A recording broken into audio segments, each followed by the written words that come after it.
Hoje a gente vai trabalhar um pouquinho aqui as ideias do Platão em relação à política e também a gente vai entender o que é a dialética platônica. O Platão é um dos mais importantes filósofos da antiguidade, do período clássico. Ele vive também numa época bastante conturbada. E como principal discípulo do Sócrates, a gente precisa analisar as ideias dele sobre o nosso convívio, sobre o nosso universo. Platão, como discípulo do Sócrates, ele não simplesmente copiou o seu mestre, ele foi além. Porque um discípulo, se a gente for pensar nessa relação entre mestre e discípulo, o discípulo não pode apenas reproduzir as ideias do seu mestre, ele tem que ir além. E o Platão foi além com a chamada teoria das ideias que a gente vai ver numa próxima aula. Na aula de hoje a gente vai falar do aspecto mais político da teoria platônica, porque para o Platão, política e filosofia têm tudo a ver. Platão, na sua teoria política, quando ele tenta observar o contexto da cidade de Atenas, ele percebe uma série de coisas. Quando ele é mais novo, Platão se envolve um pouco na política de uma forma um pouco impensada. E com o tempo ele vai amadurecendo a ideia dele do que seria uma política ideal. E depois da morte do Sócrates, já um Platão mais amadurecido, ele percebe que a democracia ateniense não é a forma de governo ideal. Ele precisa buscar novas alternativas. Qual é o problema da democracia ateniense? Meninos, primeiro, a democracia ateniense não é o governo do povo. A palavra demos em grego significa...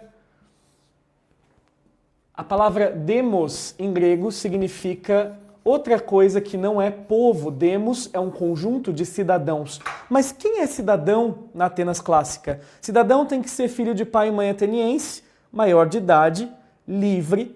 Não pode ser mulher, nem criança, obviamente, muito menos os estrangeiros das outras cidades-estado. Na Grécia Antiga, cada polis era um estado próprio, e Atenas tinha suas próprias regras políticas. O grande problema de Platão e Sócrates é que esses dois filósofos eles acabaram se opondo a uma outra classe de pensadores conhecidos como sofistas. Existe um embate filosófico até hoje da importância dos sofistas. Os sofistas eram aqueles que eram grandes conhecedores da filosofia, que vendiam o seu conhecimento e que trabalhavam com algumas pessoas o poder da retórica, mas que não tinham um compromisso com a verdade. Para filósofos como Sócrates e Platão, a busca pela verdade é muito importante. Esse compromisso de você amar buscar a verdade, colocar o seu coração nessa filosofia e ter esse compromisso de buscar mesmo o que é certo, e não confiar nas opiniões, isso vai ditar toda a tônica da filosofia do Platão. Os sofistas, como Protágoras de Abdera, Górgias, esses caras eles são importantes para o nosso pensamento porque eles relativizam um pouquinho as opiniões. Eles falam que não existe uma verdade. Isso vai contra o que Sócrates e Platão diziam nas suas filosofias, o que eles trabalharam nas suas filosofias. É através de Platão que a gente sabe da maioria das obras do Sócrates, e é muito importante a gente pensar nessa relação, porque Platão pode ter inventado algumas coisas de Sócrates. É isso que a gente vê nas obras que a gente vai comentar daqui a pouquinho. Platão estava inconformado com a política ateniense. Dar o poder da retórica, como os sofistas faziam, para pessoas que não tinham compromisso com a cidade e que iam vencer as discussões na ágora ateniense, para ele era o maior dos pecados. As pessoas precisavam pensar no bem comum, na justiça e na verdade.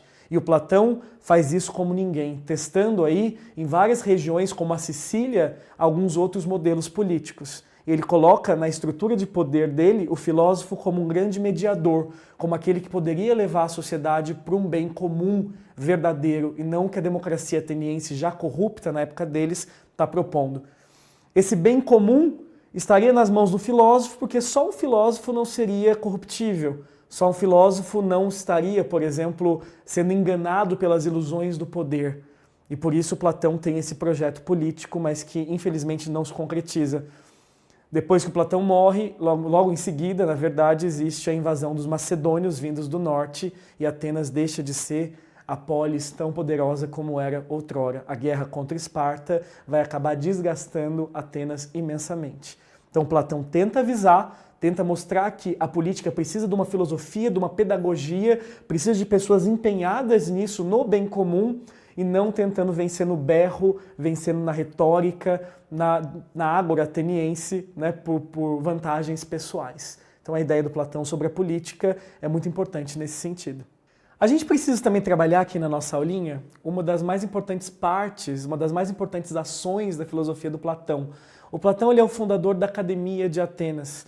Uma escola onde a gente percebe que existe uma discussão conjunta sobre a verdade, a justiça, sobre o que é o bem, e revela muito pra gente dessa influência que o Platão sofre ao longo da sua vida. Durante as suas viagens, onde o Platão te desenvolveu essa parte política que a gente está vendo, Platão também teve contato com outras ideias. Platão, na época de Platão, existia uma polaridade aí entre as ideias de dois filósofos pré-socráticos que a gente já estudou, Parmênides e Heráclito. Enquanto Heráclito dizia que tudo mudava e que da tensão dos opostos todo movimento era explicado, era a essência do universo, o Parmênides dizia que na verdade esse movimento era uma ilusão, que na verdade esse movimento mostra pra gente que os nossos sentidos nos enganam e a gente precisa prestar muita atenção quando a gente raciocina para perceber que em essência nada muda. Platão vai ser o primeiro a conseguir dosar um pouco essas ideias, mas ele não dosa completamente. Isso que é legal das ideias do Platão. O Platão, quando junta, quando faz a síntese dessas duas ideias, que a gente vai explorar daqui a pouquinho também, o que essa síntese ela deu origem à grande teoria do mito da caverna, a teoria das ideias, a gente percebe que o Platão ele usa isso em todas as partes da sua filosofia, mas ele tem uma tendência maior para o Parmênides, de pensar que a essência ela fica intocada. Mas o Platão não tem só a influência desses dois filósofos. Claro, o mundo grego, com muitos filósofos, deu para Platão também a oportunidade de conhecer as ideias pitagóricas. E a teoria dos geômetras, que obviamente o Platão vai utilizar, vai explicar muito também da sua visão de mundo. Como Platão ele encara a filosofia como se fosse uma meta-matemática. Como o conhecimento matemático ele é importante para explicar também o nosso universo. Então a gente percebe o seguinte, que o Platão, ele como principal discípulo do Sócrates, ele desenvolveu ideias que foram além do seu mestre. Porque justamente a ideia de um discípulo é essa, é não reproduzir as ideias do mestre como se fosse um papagaio. A ideia é justamente você ir além, superar. E o Platão consegue superar. E a Academia Platônica era um centro de referência no mundo antigo, tanto é que um outro grande filósofo que a gente vai analisar aqui no nosso curso, Aristóteles, ele viaja, novinho ainda, com 18 anos, para Atenas, para ingressar na Academia do Platão e lá desenvolve as suas habilidades filosóficas. Outra coisa importante que a gente tem que falar aqui é que o Platão ele foi o que mais escreveu aí as ideias do Sócrates, e a gente tem um conjunto de obras que é interessante, que eu separei para vocês no final da nossa aula, para vocês darem uma olhadinha. Um conjunto de obras muito extensas e que ele divide pelas fases da vida dele. Então existem as obras que eles chamam obras da juventude, que são obras que falam muito mais do Sócrates, de sua convivência, as obras da maturidade, onde ele já tem um pensamento político bem formado, onde você percebe realmente um avanço em algumas ideias, e os pensamentos dele da velhice. Então, no fim da vida dele, ele também vai desenvolver ideias importantes. Platão foi um filósofo que nunca parou de pensar. Platão defendia as ideias do Sócrates, mas conseguiu ir além dessas ideias. Outro assunto importante que a gente tem que trabalhar aqui na nossa aulinha é justamente falar da dialética platônica, que é o método do Platão de como construir um conhecimento mais seguro. O Platão ele não gostava de ficar nesse mundo das opiniões, da insegurança, ele achava tudo isso muito relativo. Embora os sofistas afirmassem que essa é a única verdade que existe, o relativismo, Platão não concordava com isso. Ele tentava aprofundar esse conhecimento da forma que ele encontrou no seu mestre, no Sócrates, através da maiêutica. Só que ele foi além da maiêutica.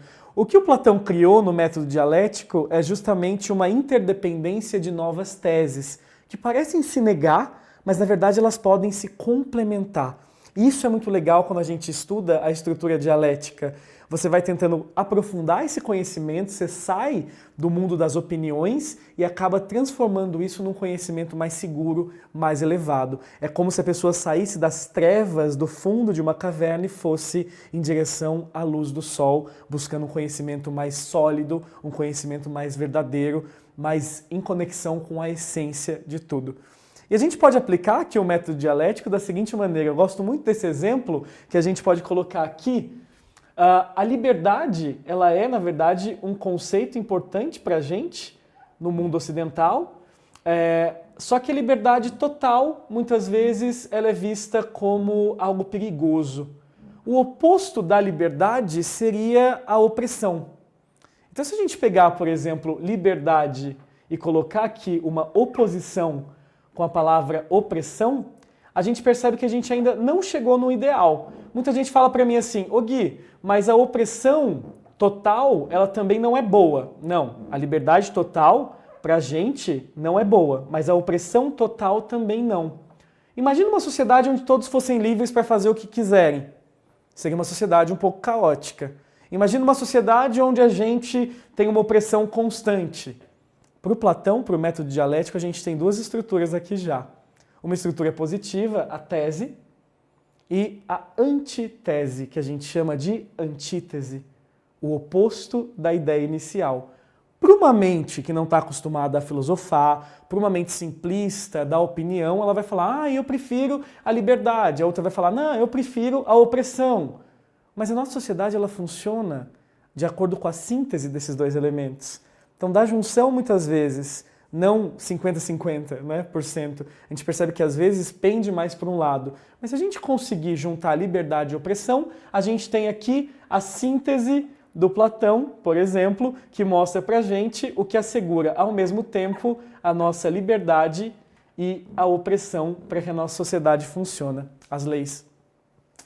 Então a gente percebe que esses conhecimentos não se anulam, embora eles pareçam opostos, eles podem se complementar numa terceira ideia.